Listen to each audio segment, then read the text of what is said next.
사도행전의 위대한 역사의 여명은 사도들이 함께 모여 한 마음으로 기도하는 것으로부터 시작합니다. 예수님께서는 이 사도들에게 너희는 예루살렘을 떠나지 말고 약속하신 선물을 기다리라 라는 말씀을 하셨습니다. 예수님께서는 그들에게 기도하라라는 말씀은 하지 않으셨습니다. 문자적으로. 그러나 그들이 함께 기다리는 가운데 그들은 기도하기 시작했습니다. 예수님께서 왜 성령님의 강림하심을 기다리라라고 말씀하셨을까요? 왜 이 기다림의 기간을 허락하셨을까요? 예수님께서 승천하신 바로 그 직후에 성령님께서 강림하시는 그런 교체의 역사가 일어나면 더 멋질 것 같은데 왜 10일간의 기다림의 시간을 허락하셨을까? 그 기다림의 기간이 기도의 기간으로 변화될 것을 기대하셨기 때문이죠. 하나님의 역사에는 언제나 기다림의 시간이 요구됩니다. 만일 이 기다림의 시간이 없다면 하나님의 약속을 붙잡고 하나님의 그 역사하심을 바라고 의지하는 우리의 겸손이 없어지기 때문입니다.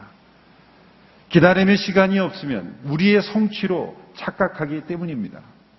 이 기다림의 기간을 통해 우리는 하나님 앞에 겸비하게 되고 또 하나님이 영광 받으시는 하나님이 모든 일을 이루셨다고 고백할 수 있는 그 약속하신 선물을 기다리는 그 기다림, 그것이 우리에게는 큰 축복이요 하나님께는 영광이 되는 것이죠. 또 중요한 것은 장차 도래하실 성령님, 그분은 보이지 아니하시는 분이시죠. 예수님은 눈으로 보이시는 분이지만 성령님은 보이지 아니하시는 분입니다. 기도 가운데 만날 수 있는 분입니다. 기도해야만 그 성령님의 음성과 성령님의 인도하심을 받을 수 있기 때문이죠. 지금까지보다도 더욱더 중요한 시대가 오고 있는 것입니다. 기도를 통해 성령의 음성을 듣고 기도를 통해서 그 성령의 인도하심을 따라 순종해 가야 하는 그러한 시대가 도래하고 있기 때문에 이 기다림의 시간을 통해서 기도하게 하시는 그 하나님의 계획을 우리가 볼 수 있습니다. 사도행전적 교회는 한 마음으로 함께 기도할 때 성령의 인도하심을 받고 순종하는 교회라는 것을 우리에게 가르쳐 주십니다. 우리의 모든 모임 중에 한 마음으로 기도하는 것이 가장 소중한 교회가 되기를 축원합니다. 어떤 회의보다 어떤 나눔보다도 함께 한 마음으로 기도하는 것, 그것을 가장 소중하게 생각할 때 오늘의 교회가 사도행전의 교회로 그렇게 변화되어 갈 줄로 믿습니다. 예루살렘을 떠나지 않고 예수님 말씀하신 대로 순종하여 기다렸던 그 사람들은 120여 명 정도라고 말하고 있습니다. 그 당시에 팔레스타인 인구가 한 400만 명이 된다고 하는데 그 중에 120명은 아주 소수죠. 그러나 하나님은 이 역사의 운명을 이 소수의 사람들에게 맡기셨다는 거죠. 120여 명의 사람들이 전심으로 한 마음으로 기도할 때 사도행전의 역사는 그 시작되었다. 저희 공동체에서 120여 명의 성도들이 함께 한 마음으로 기도한다면 하나님의 역사가 그 지역에 나타나게 될 것이다. 오늘 교회 많은 성도들이 마음을 같이 기도할 때는 이 땅에 큰 진동이 일어날 것이고 이 한반도가 하나님의 역사로 변화될 줄로 믿습니다. 중요한 것은 우리 앞에 놓여 있는 장벽이 어려운 것이 아니라 우리의 기도가 한 마음으로 모여지지 않는다는 것이 문제인 것입니다. 그것이 더욱더 큰 장벽인 것이죠. 사도행전 1장 14절의 말씀을 함께 보십시오. 함께 읽습니다. 시작. 그들은 모두 그곳에 모인 여자들과 예수의 어머니 마리아와 예수의 동생들과 함께 한 마음으로 기도에 전념하고 있었습니다. 한 마음이라는 단어 속에 이 구성원들을 보십시오. 거기에는 여자들과 예수님의 어머니 마리아와 예수의 동생과 한 마음으로 기도했다. 특별히 그냥 120여 명의 사람들이다 하지 않고 그 구성원을 약간 설명했습니다. 거기에는 여자들도 있었고 또 예수님의 어머니 마리아와 예수님의 동생들이 있었다. 여자들이 있다는 것이 그렇게 중요한 일일까요? 그냥 120명의 다 남녀가 있는 것인데 오늘 이 시대에는 그게 중요한 것이 아니죠. 2000년 전의 문화의 시대로 되돌아가 보면 오늘 이 시대에 상상할 수 없는 남녀 차별이 그 시대에 있었어요. 여자들의 증언은 법정에서 증언으로 채택되지도 못했던 시대. 족보를 기록하면 여인의 이름은 한 사람도 기록할 수 없었던 그런 시대. 여인은 자신의 이름으로 재산도 소유할 수 없는 그런 시대. 극심한 남녀 차별의 그런 시대에 누가는 기록하며 그 120명의 기도하는 무리들 가운데는 여성들도 함께 있었다. 이것을 독특하게 기록하고 있는 거죠. 우리 한국교회 초기 시대에도 이 남녀 유별이 유교적 그 시각 때문에 심했죠. 그래서 남녀 칠세 부동석이라는 원칙에 근거해서 예배를 드릴 때는 남자 여자가 따로 앉았죠. 그리고 심지어는 커튼까지 쳤죠. 그래서 설교하는 사람만 양쪽을 다 볼 수 있고 서로는 볼 수 없게. 그렇게 해서 그 기역자로 된, 시옷자로 된 예배당 형태가 많았죠. 그래서 서로 볼 수 없게 이렇게 양쪽으로만 그렇게 서로 앉는 그런 시대. 커튼을 쳐야만 하는 그런 시대. 그런 시대가 한국교회의 초기의 모습이었어요. 그러나 시대가 흘러가면서 커튼이 거치게 되고 이제 좌우에 이렇게 함께 남녀가 섞여서 예배드린다는 것. 어떻게 보면 2000년 시대의 신약의 성도들이 볼 때는 어찌 이런 일이 있을 수 있을까? 라고 생각하는 그런 고정관념이 있었던 그런 시대에 여자들이 있었다. 굉장한 거죠. 그런데 거기에 또 특이한 것은 예수님의 어머니 마리아가 그 가운데 있었다. 이것이 우리에게 주는 메시지가 뭡니까? 그분은 메시아의 육신의 어머니였지만 이제 기도하는 한 명의 여자 성도로 되돌아간 것이다라는 거예요. 마리아의 위대함은 예수님의 육신의 어머니였지만 예수님의 육신의 어머니라고 숭배받지 않았다는 게 마리아의 위대함이에요. 오늘 이 시대는 어떻게 보면 캐톨릭은 예수님의 마리아의 위대함을 거꾸로 잘못 만들면서 오히려 그 위대함을 깎아내리는 줄도 있어요. 예수님의 마리아의 어머니 마리아의 위대함은 자신이 예수님의 어머니였다는 것을 가지고 교회의 영향력을 발휘하지 않았다는 거죠. 그저 기도하는 한 사람의 여성 성도로 앉아 있었다. 여기에 마리아의 겸손, 마리아의 영성의 위대함이 나타나는 겁니다. 초대교회 때 아마 만일 그런 일이 없겠지만 예수님의 어머니 마리아가 명함을 만들어가지고 이름은 마리아, 직책은 예수님의 육신의 어머니. 그 명함을 만들어서 돌리기 시작하면서 발언권을 가지고 영향력을 발휘하기 시작했으면 초대교회는 아주 어려웠을 거예요. 그래도 예수님의 어머니가 말씀하시는데 그 한마디로 그 교회에 엄청난 영향이 있지 않았을까. 마리아는 자신이 예수님을 낳았다는 것으로 인해서 초대교회의 이것이 마리아가 이 명단에 나오는 마지막 기록입니다. 초대교회의 어떤 분쟁의 중심에 서지도 않고 어떤 영향력도 미치지 않는 한 여인으로서, 한 여자 성도로서 교회의 머리가 되려고 하지 않고 교회의 일원으로서 그 자리를 지켰다는 것. 이것이 마리아의 아주 위대한 그러한 믿음의 모습입니다. 예수님의 어머니 마리아가 초대교회의 그 교회의 한 일원으로서 존재했다는 것은 오고는 모든 시대의 교회 리더십들이 주목해야 될 거예요. 누구도 교회의 주인 역할을 할 수 없고 누구도 교회의 어떤 머리 역할을 할 수 있는 사람은 없다. 모두가 다 교회 일원일 뿐이요 우리 모두가 겸손하게 교회의 머리 대신 예수 그리스도를 높이는 교회가 되어야 된다. 또한 예수님의 육신의 동생들 또한 이 무리들 가운데 있었다는 것도 매우 의도적 기록이죠. 왜냐하면 예수님의 형제들은 예수님을 미쳤다고, 정신병이 걸렸다고 그렇게 비판하면서 예수님을 믿지 않았거든요. 그런데 예수님이 부활 승천하신 이후에 예수님이 부활하신 후에 예수님의 동생 야고보를 직접 만나셨죠. 마지막 그 형제들이 다 예수님 믿고 이제 교회 일원으로 함께 기도하고 있었다는 것. 이것이 어쩌면 오늘 이 시대에 아직 가족들이 믿지 않는 많은 성도들에게 큰 기도의 제목과 또 위로와 도전이 되는 것이죠. 자, 그들이 기도에 전념하는 중에 베드로가 일어나 말하기 시작했습니다. 예전에 베드로는 매우 충동적인 모습이었습니다. 모든 사람들이 다 예수님 버려도 나는 예수님을 버리지 않을 것이라고 자신만만했던 사람이었습니다. 그 자기 과신이 그로 하여금 실패하게 한 것이죠. 그러던 그가 지금 기도하던 무리들 중에 있었다. 예수님을 배반한 베드로가 이 기도하던 무리들 중에 여전히 있었다는 것 자체가 얼마나 큰 은혜입니까? 부활하신 예수님께서 그를 찾아와 주시고 그를 회복시켜 주시지 않으셨다면 그는 이 자리에 있을 수 없었을 것입니다. 그런데 이 베드로가 그 형제들 가운데 일어나서 문득 말하기 시작한 그 대화의 내용은 바로 예수님을 배신하고 자살한 유다에 관한 이야기였습니다. 어쩌면 모두가 그 끔찍한 사건을 기억하기 싫어서 기억에서 지우고 있는 때였는지도 모릅니다.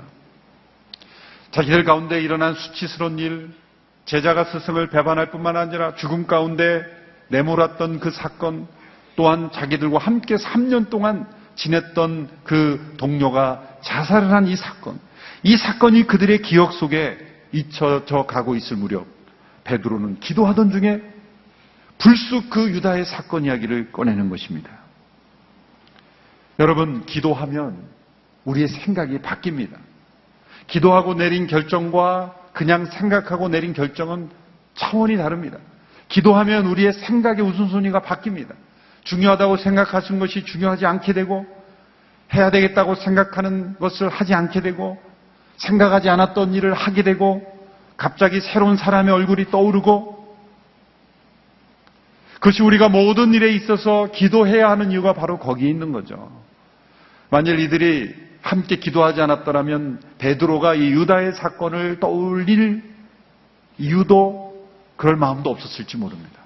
그러나 기도하던 가운데 이 문제를 하나님 앞에서, 말씀 앞에서 정리하는 그러한 일을 하게 된 것이죠. 베드로는 이 기도하는 가운데 이 유다의 배신의 사건이 하나님의 말씀에 미리 예언된 사건이었다는 것을 깨닫게 됩니다. 그게 첫 번째 깨닫는 사건이에요. 오늘 본문 1장 16절, 17절의 말씀을 함께 읽겠습니다. 시작. 형제들이여, 예수를 체포한 사람들의 앞잡이가 된 유다에 관해 성령께서 다윗의 입을 통해 미리 말씀하신 성경이 이루어질 수밖에 없었습니다. 그는 우리 가운데 속했던 사람이었고 이 직무의 한 몫을 담당했던 사람이었습니다. 베드로는 기도 가운데 자신이 깨닫게 된 것을 형제들과 나눌 때 모두가 다 충격이었을 거예요. 유다의 배신을 성경의 예언에 이루어진 것이라고 누가 생각할 수 있었겠습니까? 자, 베드로는 이제 과거 여부가 아닙니다. 베드로는 이 시편의 말씀이 깨달아지고 그 시편의 말씀 가운데 예언이 성취된 시각으로 자신 주변에 일어난 사건을 보게 된 거예요. 아마도 저의 추측은 그들이 기도하던 가운데 시편을 계속 읽어나가고 있지 않았을까. 여러분, 갈 길이 보이지 않고 어떤 결정을 해야 될 때, 하나님의 뜻을 잘 모를 때는 성경을 그냥 순서대로 쭉 읽어가며 기도하는 것도 좋습니다. 어떤 성경이든 저는 상관없다고 생각해요. 그냥 여기저기 읽는 것은 좀 바람직하지 않지만 매일마다 점치듯이 이렇게 펴서 읽는 거는 하면 안 돼요. 오늘은 어떤 말씀 주실까? 그러다 큰일 납니다. 제가 한번 말씀드렸죠? 어느 날 갑자기 성경을 딱 폈더니 유다가 가서 목을 매니라. 아니겠지. 그러고 다시 한번 폈더니 너도 가서 이와 같이 하라. 이런 말씀이 있나요? 다시 한번 폈더니 내가 하고자 하는 일을 속히 하라. 그런 식으로 했다면 큰일 나는 거예요. 그게 아니라 순서대로 시편이든 잠언이든 창세기든 복음서든 그냥 쭉 읽어가는 가운데 자신의 기도 제목을 가지면서 그냥 읽어가는 거예요. 쭉 읽어가는 가운데 놀랍게도 그러면요, 그 기도 가운데 말씀 속에 길이 보이고 상황이 해석이 되고 하나님의 말씀과 상황이 서로 연결되는 것을 체험할 수 있게 되는 거예요. 그게 가장 바람직한 우리 의사결정 방법입니다. 제 생각에는 이들이 기도하는 가운데 늘 그들이 시편을 사랑하고 시편을 회당에서도 암송도 하고 읽었던, 그래서 아마 베드로에게 있어서는 이 시편이 가장 친숙한 말씀이 아니었을까. 그 가운데 두 구절이 떠오른 것이고 혹은 읽었든지 떠올랐든지 성령께서 떠오르게 하신 것, 그리고 과거에 무심코 지나갔던 그 말씀이 바로 이 상황을 미리 다윗을 통해 예언한 것이구나 라는 것을 깨닫게 되는 거예요. 여러분, 기도가 성경 해석의 열쇠입니다. 기도가 상황 해석의 열쇠입니다. 이 말씀과 상황이 하나가 되는 것, 그게 기도가 해주는 겁니다. 우리가 기도할 때 말씀이 열리고 상황의 길이 보이는 그 역사를 우리가 체험할 수 있게 되기를 바랍니다. 그래서 가룟 유다의 그 사건이 예언되어 있었다는 것, 그것을 깨닫게 되는 것입니다. 그는 구약을 전공한 학자도 아니고 율법학자도 아닙니다. 그러나 하나님의 성령 안에서 기도하는 사람은 이 말씀과 상황이 하나가 되는 역사를 체험할 수 있다는 거예요. 자, 유다의 배신이 구약에 예언되어 있다고 해서, 그렇다고 해서 유다의 잘못, 그의 책임이 없는 것은 아닙니다. 어떤 사람들은 그렇게 주장하죠.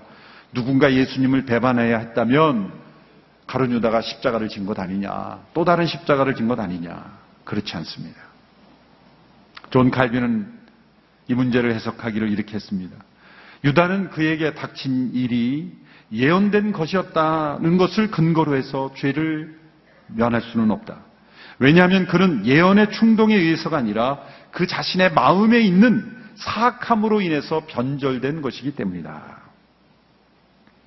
하나님께서는 그 유다의 선택을 미리 아셨기에 예언하셨을 뿐이지, 그의 종말이 구약의 예언을 통해 설명될 수 있다는 것뿐이지, 예언되어 있기 때문에 가룟 유다가 그가 선택한 것이 책임이 없다라고는 말할 수 없는 거라는 거죠.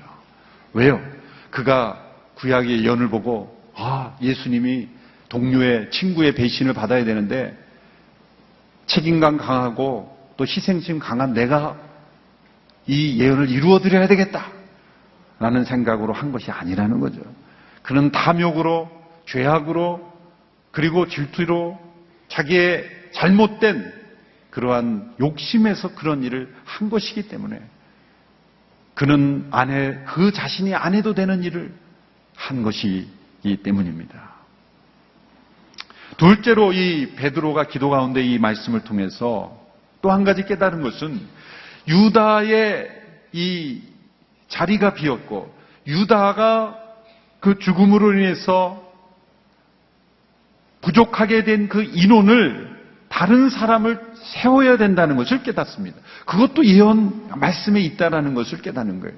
자, 여기에서의 베드로의 역할은 하나님의 말씀이 예언된 것을 오늘 이 시대에 우리가 어떻게 우리를 통해 이루어지는가를 바라보는 관점이에요. 가룟 유다는 뭡니까? 그냥 자신의 욕심을 따라 기도하던 가운데 그 말씀을 발견해서 순종한 게 아니라 자신의 욕심을 따라 선택해서 잘못된 선택을 했는데 하나님은 그 모든 것을 하시고 미리 예언되었다라는 것을 나중에 발견한 거죠. 이게 다른 차원인 것이죠. 오늘 본문 1장 20절의 말씀을 보십시오. 1장 20절 시작. 그런데 시편에 그의 거처를 폐허가 되게 하시고 그곳에 아무도 살지 못하게 하십시오라고 기록됐고 또 다른 사람이 그의 직무를 차지하게 해주십시오라고 기록됐습니다. 다윗이 시편 109편 8절에서 기도했던 다른 사람이 그의 직무를 차지하게 해주십시오라는 그 기도는 상황은 전혀 다르지만 이제 하나님께서 유다를 대신할 사람을 세우라는 말씀으로 베드로가 해석하게 된 것입니다. 우리는 이렇게 생각할 수 있죠. 그냥 120명이 모였으니 굳이 유다를 대신할 또 한 사람을 사도로 선택하는 것이 뭐 중요한가? 그냥 그렇게 가면 되지라고 생각할지 모르겠지만 베드로가 기도 가운데 떠오른 건 예수님의 이 말씀이었을 거예요. 마태복음 19장 28절에 보면 새 세상에서 인자가 자기의 영광스러운 보좌에 앉게 되면 나를 따르는 너희도 12보좌에 앉아 이스라엘의 12지파를 심판할 것이다. 12보좌와 12지파, 이 12이라는 완전수, 그것이 채워져야 된다는 생각이 들었을 것입니다. 사도행전의 교회가 제일 먼저 한 일, 그것은 기도 가운데 하나님의 말씀을 깨닫고 그 말씀이 우리의 상황을 해석하고 이 상황 속에서 우리가 해야 될 일들을 가르쳐 주셨다는 것. 이것이 너무 중요합니다. 우리의 신앙생활의 가장 중요한 패턴입니다. 기도 가운데 하나님의 말씀과 상황이 연결되고 이 상황 속에서 우리가 해야 할 일이 무엇인가를 찾고 순종하는 것. 그것이 사도행전 교회의 역사를 문을 여는 새로운 시작이었다는, 이 역사의 여명이었다는 것을 우리는 기억해야 합니다. 사도들은 새로운 사람을 세우는 것이었지만 또 개인의 인생에서는 또 다른 일일 수 있는 겁니다. 매일매일 기도와 말씀 가운데 그 말씀과 상황이 하나로 연결되고 내가 해야 할 일을 찾고 순종하는 것, 그것이 사도행전적 교회의 시작이라는 거죠. 그런데 이들이 한 사람의 나머지 사도를 뽑는 과정에서 나타난 태도, 그것은 교회가 의사결정을 하는 일에 있어서 아주 중요한 모범이 되는 것입니다. 이들은 먼저 사도의 자격을 제시합니다. 그것이 21절부터 22절까지의 말씀입니다. 함께 읽겠습니다. 시작.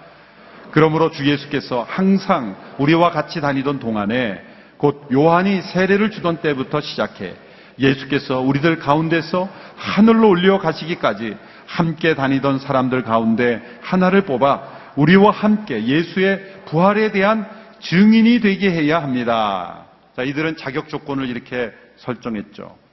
이것은 예수님이 말씀하신 게 아니라 사도들이 만든 자격 조건입니다. 첫째로 예수님과 함께 다니던 사람이어야 된다. 요한의 세례에서부터 승천할 때까지 모든 과정을 함께한 사람이어야 된다고 하니까 몇 사람 안 되는 거야. 그렇죠? 요한의 세례를 받을 때부터, 아주 초창기 때부터 마지막 승천 때까지니까 중간에 떨어져 나간 사람도 있겠고 중간에 들어온 사람도 있겠고 하니까 아주 초창기 때부터 지금까지 줄곧 함께 있었던 사람은 몇 명 되지 않는 거죠.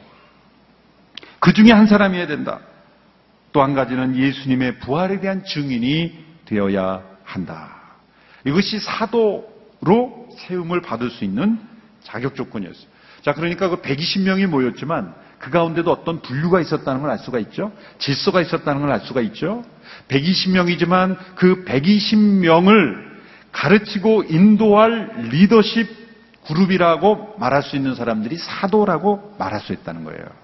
그들은 예수님을 처음부터 승천 때까지 함께한 사람 중에서, 그리고 예수님이 12명이라는 그런 인원을 그 따르던 무리들의 리더십으로 세웠다는 거예요. 여러분, 예수님의 공동체가 조직이 없었던 게 아닙니다. 체계가 없었던 게 아닙니다. 오늘 이 11 사도의 이름을 열거하는 순서를 유심히 보시면 그 순서에도 의미가 담겨 있어요. 누구부터 나옵니까? 마태부터 나옵니까? 오늘 본문에. 제 얼굴을 보지 마시고 본문을 가끔 보셔야 돼요. 제 얼굴에 쓰여져 있는 게 아니라 옆에 사람 얼굴 쳐다본다고 되니 성경을 본문을 항상 펴서 이렇게 한번 보시면서 그 명단이 이름이 나오죠. 누가 제일 먼저 나와요? 베드로가 먼저 나와요. 베드로. 그러니까 베드로는 그 엄청난 사고를 쳤음에도 불구하고 여전히 리더의 위치를 가지고 있다. 대단한 인물이죠. 사회의 정치로 볼 때는 저 제일 끝으로 가야 되는, 무슨 대표했다가 실패하면 그냥 이렇게 좌천되고 백의종군하고 그러는데 베드로는 여전히 리더예요. 베드로, 야고보, 요한. 요 세 사람이 예수님과 가장 가까이 변화산에 올라갈 때도 이 세 사람을 데리고 올라가셨죠. 예수님의 12제자 가운데서도 구분이 있었다는 거예요. 여러분, 이 구분과 차별을 잘 우리는 분별해야 돼요. 예수님은 그냥 아무렇게나 막 한 게 아니에요. 수많은 사람이 모였지만 그 중에 120명의 사람들이 남아 있었지만 그 가운데 12사도가 있었고 그 가운데서도 핵심되는 세 사람이 있었고 그 가운데 베드로가 또한 리더십이 있었다. 이 교회의 질서와 또 체계 자체는 중요한 겁니다. 베드로, 야고보, 요한 그 순서가 어쩌면 그 보이지 않는 그 공동체의 어떤 영향력을 보여주는 거죠. 그것 자체를 부정하는 것은 어떤 뭐라 그럴까요? 그거는 평등이 아니라 무질서가 될 수 있는 거예요. 평등이라는 건 합당한 위치, 합당한 능력에 따른 그런 권한 부여, 그런 질서가 예수님의 공동체 가운데서 있다는 걸 알 수 있어요. 그런데 자, 사도들이 이렇게 기준을 세웠습니다. 그래서 예수님의 그 요한의 세례로부터 부활 승천할 때까지 함께 있었던 사람이어야 된다. 자, 그래서 이제 그 과정을 했는데 가장 중요한 정체성은 뭡니까? 예수님의 부활을 증거해야 하는 사람이다. 자, 이런 기준으로 인해서 일어난 문제가 있습니다. 사도행전 뒷부분, 뒤에 이 사도행전의 역사를 보면 문제가 됐던 게 사도 바울입니다. 고린도서에 보면은 이 가장 그 당시 초대교회에 이슈가 됐던 문제는 바울의 사도권의 문제였어요. 바울은 사도인가? 아닌가? 왜냐하면 사도 바울은 우리가 지금도 사도 바울 부르는 것처럼 자신을 소개할 때 늘 어떻게 소개합니까? 그리스도의 사도된 나 바울은, 그리스도 예수의 사도된 나 바울. 갈라디 1장에 보면 예수 그리스도와 하나님 아버지로부터 사도된 나 바울은 자기의 난 사도다 주장을 했는데, 다른 사도들은 뭡니까? 누가 너를 사도로 세웠느냐? 우리는 한 일이 없는데. 그래서 이게 초대교회의, 예루살렘 교회의 중요한 이슈가 된 거예요. 자, 이 주장을 어떻게 받아들일 거냐? 사도 바울이 이렇게 설명하죠. 내가 다메섹을 가는데 부활하신 예수님께서 나에게 나타나셔서 나를 이방인의 복음을 전하는 통로로 나를 부르셨고, 부활하신 주님께서 나를 사도로 부르셨다. 그래서 나는 사도다. 자신의 정체성을 사도라는 거예요. 근데 다른 사람들은 우리가 너를 사도로 선출한 적이 없다. 그러므로 너는 사도가 아니다. 라는 그러한 공격이 바울에게 있었다는 것을. 그래서 고린도 후서를 보면 특별히 사도 바울 자신의 사도권을 변증하는 많은 본문이 그래서 나오는 것이죠. 그렇다면 뭐가 옳죠? 사도들이 기준을 세워서 사도를 세운 것도 옳은 겁니다. 그 기준이 합리적이죠. 그렇죠? 처음부터 승천까지 예수님과 함께 있었던 사람 중에 뽑는 것은 아주 지극히 합리적이고 올바른 자격입니다. 그런데 바울과 같은 사람이 등장하는 것은 절대로 인정할 수 없다라는 거 하는 것도 문제입니다. 그렇죠? 그러면 모두가 다 그냥 사도 바울처럼 특별한 계시를 받고 다 사도가 되느냐? 그것도 아니에요. 그게 양쪽 다 옳은 거예요. 어떤 교회의 결정을 하는 사람을 세우는 틀을 중요합니다. 틀이 있어야죠. 자격 조건이라는 틀이 있어야 돼요. 그런데 그것은 절대적인 것이 아니다라는 거죠. 사도들이 지금 예수님의 요한의 세례부터 해서 그 승천까지를 경험한 사람인데, 사도 바울은 그 가정 가운데 없었어요. 예수님이 3년 동안 그 제자들과 함께 사시는 동안에 없었어요. 나중에 나타난 인물이에요. 그런데 왜 저 바울이 사도일 수 있느냐? 라고 공격하면서 받아들이지 않았던 것은 잘못이라는 거예요. 교회가 세운 어떤, 기도 가운데 세운 틀이 있습니다. 그러나 그것이 어떤 틀이라도, 어떤 조건이라도 절대화할 수 있는 것은 없다라는 게 보여주는 게 사도행전의 역사예요. 놀랍게도 그런데 교회 역사를 보면 교회 스스로 만들어 놓은 틀에 갇혀서 헤어나오지 못한 경우 얼마나 많은지 몰라요. 그 틀을 가지고 싸우는 거예요. 이 틀에 당신은 안 들어오니까 빠져. 이 틀에 안 들어오니까 당신은 빠져. 그러면서 서로 틀을 만들고 틀과 틀이 서로 부딪히는 게 교회의 역사였어요. 하나님은 놀랍게도 하나님 자신이 만드신 율법이라는, 하나님의 뜻을 전해주는 이 율법이라는 틀도 사도행전 15장에 가면 그것도 없습니다. 하나님은 자신의 뜻을 담은 율법도 폐지시키시는 하나님이신데, 우리는 우리 스스로가 만드는 법을요 하나님처럼 붙잡고 있어요. 그게 얼마나 무서운 건가를 우리가 주목해 봐야 한다는 거예요. 제가 지난주에 말씀드린 대로 사도행전의 교회는 유동체와 같다. 조직체가 아니라 유기체보다도 더 융통성 있는 유동체다. 리퀴드와 같은 교회다. 유동체와 같은 그런 모습이어야 되는데, 이제 사도들이 여기서 그들이 세운 조건에 바울이 합당하지 않다고 그를 비판하는 그러한 모습들이 나타나는 것은 벌써 인간적인 조직체 틀에 갇히는 그러한 일들이 많이 일어난다는 거예요. 여러분, 초대교회 역사를 보면 흥미로운 일이 많이 일어나죠. 성 어거스틴을 회심시킨 암브로시우스라는 밀라노의 감독이 있습니다. 그는 아주 유명한 교부요. 가장 영향력이 있었던 교회 지도자죠. 밀라노의 이 교회 감독이었는데요. 그가 어떻게 교회 감독이 됐냐면, 그는 원래 북이탈리아를 감독하는 총독으로, 정치가로 임명을 받아 간 거예요. 그런데 감독을 선정하는, 감독을 세우는 그 선거가 있다 그래서 교인들이 싸울까봐 감독하러 간 거예요. 총독으로서. 분란이 일어날까봐 감독하러 갔는데 그냥 그 사람이 감독이 돼버렸어요. 이 어처구니 없는 일이 일어난 거예요. 왜냐하면 그분의 인품, 성품, 그분의 영성, 이런 분이 다 있었을까라고 놀라면서 그냥 성도들이 그를 채운 거예요. 근데 놀랍게도요, 그분은 그때까지 아직 세례도 안 받았어요.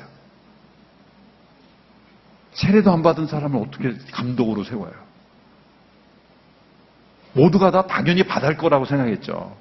근데 그는 어려서부터 성령 안에서 믿음 생활을 잘했지만 공식적인 세례는 안 받은 거예요. 사제로 안수도 안 받은 거예요. 저기로. 목회자로 어떤 안수 과정도 없었던 거예요. 근데 감독은 교회 최고 지도자인데 그 지역에. 어떻게 이렇게 돼요? 그래가지고요, 속성 과정으로 3일 만에 하루는 세례받고 그 다음날에 안수받고 그 다음날에 감독 취임했다는 거예요. 세상에 이런 일이 오늘날 일어나면 막 불법 취임이라고 난리 났을 거예요. 근데 중요한 것은 그 암브로시우스라는 사람의 영향력으로 그 밀라노의 교회들이 엄청난 영적인 감동을 받았다는 거예요. 그 암브로시우스의 설교를 듣고 어거스틴이 회심한 거예요. 만유교에 심취했던 그 어거스틴이 밀라노에 가서 수사학 교수가 되기 위해서 갔다가 돈 많이 벌려고 갔다가 그분의 설교를 듣고 회심해서 초대교회 위대한 신학자요 교회 지도자가 됐다는 거예요. 여러분, 그렇다고 한다면 암브로시우스는 감독이 될 자격이 없는 거죠.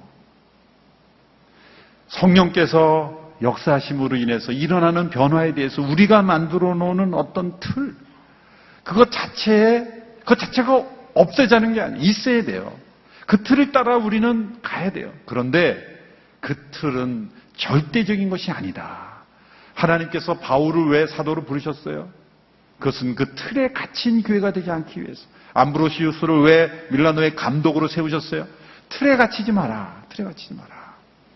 여러분, 미국에서도 가장 영향력 있는 설교자 몇 분은요, 신학교 가지도 않은 분이에요. 영국의 마틴 노이 존스, 그분은 의사였어요. 신학교 졸업이 없어요. 브루클린 태버네클의 짐 신발라 목사님, 신학교 졸업하지 않았어요. 스티어드 브리스코 목사님, 엠브룩 처치, 그분도 신학대학원 졸업장 없어요. 그런데 가장 말씀 가운데 가장 영향력 있는 설교를 했던 분이에요. 그렇다 해서 여러분, 이런 확신을 갖지 않게 되기 바랍니다. 나도 신학교 안 갔는데 내일부터 설교해야지. 그게 아니에요. 그게 아니에요. 틀을 깨자는 게 아니에요. 그럼 신학교도 없어야 된다. 그런 게 아니라 있어야죠. 신학을 공부한 사람이 설교해야죠. 그런데 하나님이 특별하게 사용하시는 사람이 나올 수 있다는 건 열어놔야 된다는 거예요. 열어놔야 된다는 거예요. 그게 진짜 사도행전적 교회입니다. 우리가 만들어 놓은 틀을 절대 쉬지 않는 그런 교회. 바로 사도행전에 나타난 역사죠. 가장 중요한 정체성은 뭡니까? 예수님의 부활을 능력 있게 증거할 수 있는 사람이냐가 중요한 거예요. 어느 때부터인가 교회의 리더들이 조직의 리더가 되고 조직 관리하는 사람들이 되어서는 안 돼요. 제일 중요한 것은 교회 리더십의 가장 중요한 조건은 뭡니까? 부활을 증거하는 사람인가? 부활은 한 번도 누구에게도 증거하지 않으면서 그저 모인 사람들의 조직 관리하는 리더가 되려고 하는 것은 합당하지 않다. 부활을 능력 있게 증거한다면 우리가 가진 틀에 합당하지 않더라도 그러한 사람이 교회의 지도자가 될 수 있는 교회가 될 수 있다면, 암브로시우스가 밀라노의 감독이 되는 일 같은 역사가 한국교회에 일어날 수 있다면 한국교회는 새로워지는 거예요. 별로 아멘 소리가 없으시네요.